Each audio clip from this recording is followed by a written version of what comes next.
Hi, my name is Celeste, and thanks for tuning in to Celeste Inspires. This is my opportunity to share with you things that I've noticed.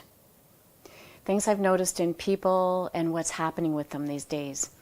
At the yoga house, I have classes every day, and I get to hear the conversations of what people are frustrated with, or, what's going on in their world. One of the students just left, and they just had a baby girl 2.5 weeks ago.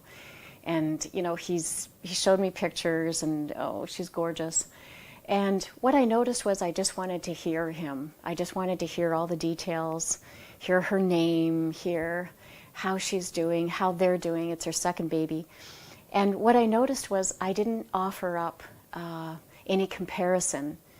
His daughter's name is the same as my daughter's name, so I didn't say, oh, really?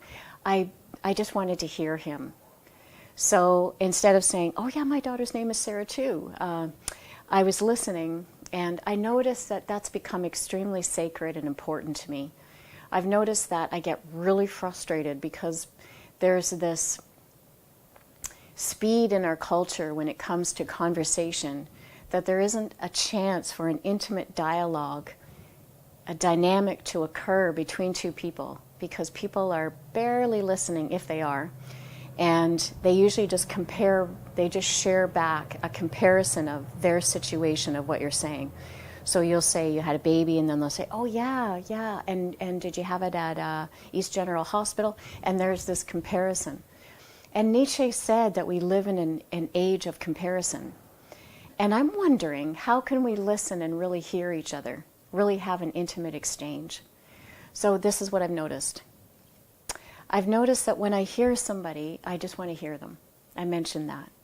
So there's this absorption I feel. I feel what somebody's saying, and I can feel them.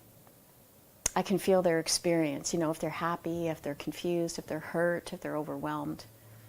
Then last night I had a friend call, and she said, Celeste, I know my sister died, which I didn't know because I haven't been looking at Facebook. And she expressed to me everything that she's feeling. And the challenge was, actually there was no challenge. She hadn't spoken with her sister for 12 years before her passing. And she got to experience what it was like to have her sister pass away, and there to be this feeling that she had of an expanded connection to her. Because now that her sister had passed away, she felt closer to her, because there wasn't the conflict, there wasn't the resistance that she'd felt when she attempted to reach out to her sister and connect with her over the last 10 years. And that was freer, that was a freer connection. And as I listened to my friend tell me this, I could feel her, I could feel what she went through this week. I could feel all the lessons that she understood about feeling more connected to her sister, about realizing that she was so glad that she'd loved her until the end actively, even though she couldn't actively love her, she'd loved her in her heart. And it was so refreshing to listen to my friend share what would normally be a sad story. And that's awareness. My friend was able to experience the what people call the loss of her sister and feel the expanded connection she felt to her. And that ability to listen and to hear somebody is something that is being, I'm going to say, lost in our culture. And here's why I got really inspired to do this video today. I was reading in yoga from Divine Beauty, which I often do in yoga, and I was reading the passage about reverence. And reverence is, I'm a big fan of reverence. And this chapter is, the excerpt is from Towards a Reverence of Approach. Towards a Reverence of Approach. And here it is. When beauty touches our lives, the moment becomes luminous.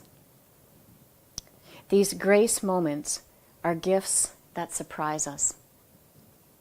When we look beyond the moment to our life journey, perhaps we can choose a new rhythm of journeying which would be more conscious of beauty and more open to inviting her to disclose herself to us in all the situations we travel through.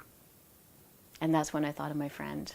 I thought, here she is, experiencing her sister more intimately now that she's passed away, and available to her children.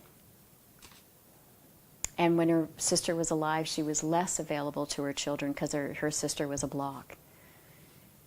So it's really wild to experience life so completely that no matter what's happening, you feel a reverence. Reverence gives space with what's happening. So we don't judge it, we don't perceive it as good or bad, which, as I keep emphasizing in my book, that joy does. Joy only experiences, it doesn't experience the passing of our sister as bad.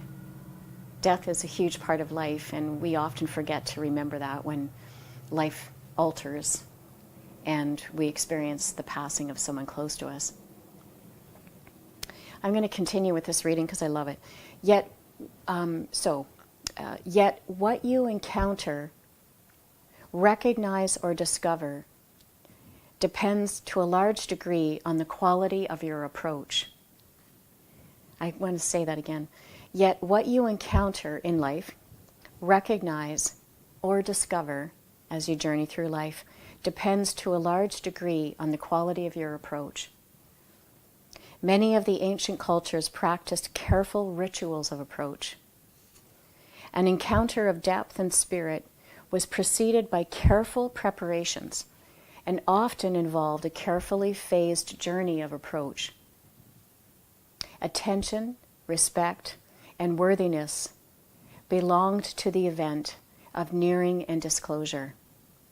In China, they tell the story of subjects from Mongolia who traveled vast distances to see the emperor. In Beijing, they had to practice for months the decorum appropriate to that moment of encounter. When the emperor finally passed, they could not even look up. The whole journey was rewarded with a mere glimpse of the emperor's feet. In the New Testament, a woman who had bled for years healed instantly when she touched the hem of Jesus' garment. Our culture has little respect for privacy.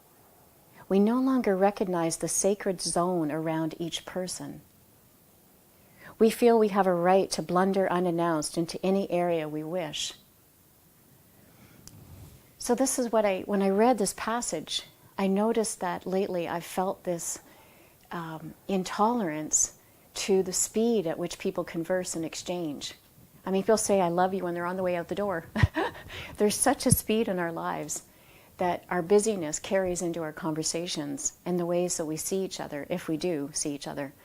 So when I read Reverence of Approach, I realized that it's so beautiful to listen. It's so wonderful to hear somebody and to hear their experiences, even if we can't understand. Because what I've noticed about that, when someone says something I cannot understand, if I simply listen, and I notice that there's a part of my brain, not my mind, a part of my brain that thinks, what? Then right away I can feel I'm backing up from them. You know, like a truck. I'm backing up. And if I can hear them and suspend any disbelief, there's this ultimate aliveness, this joy, this energy that experiences them. Even if my experience or knowledge or past is completely not able to relate to what they're saying. So how can we have space in relationship? What if we gave up the idea of relating, having to understand or compare notes to the other person? What if we heard them completely and that's it? We would be changed. That's what would happen.